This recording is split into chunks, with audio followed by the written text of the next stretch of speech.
जब बाली ने रावण को अपनी काख में दबाकर पृथ्वी के चक्कर लगाए।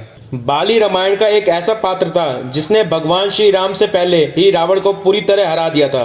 रावण जो अपने आप को सर्वशक्तिमान समझता था, वह बाली के आगे क्षमा मांगने को विवश हो गया था। आखिर बाली ने रावण को हराया कैसा था, आइए जानते हैं। लेकिन उससे पहले हमारे चैनल धर्मलीला को सब्सक्राइब कर लीजिए और ऐसी भगवान की लीला का आनंद लीजिए। बाली को स्वयं ब्रह्मा जी से वरदान प्राप्त था कि उसे कोई भी युद्ध की चुनौती देगा तो उसका आधा बल बाली के अंदर आ जाएगा, जिस कारण उसका प्रतिद्वंदी का आधा बल खत्म हो जाता था।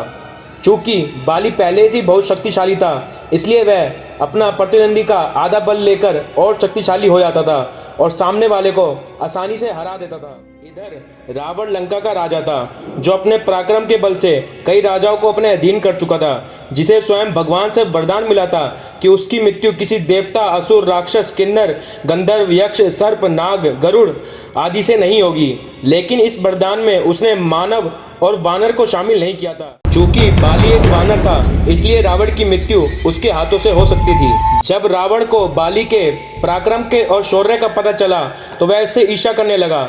एक दिन इसी ईर्ष्या के कारण वह बाली की नगरी किष्किंधा पहुंच गया और बाली को ललकारने लगा। बाली शत्रु की ललकार को कभी अनदेखा नहीं करता था और बाली रावण से युद्ध करने लगा। बाली व रावण के बीच भीष्म युद्ध हुआ।